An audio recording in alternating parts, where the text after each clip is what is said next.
can try to do the whole thing quickly.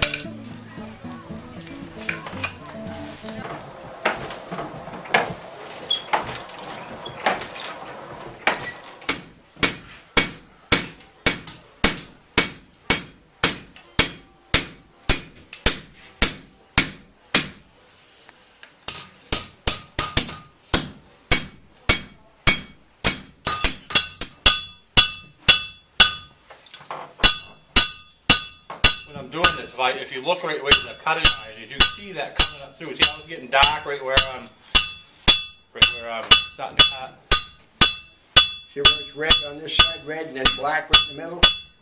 That way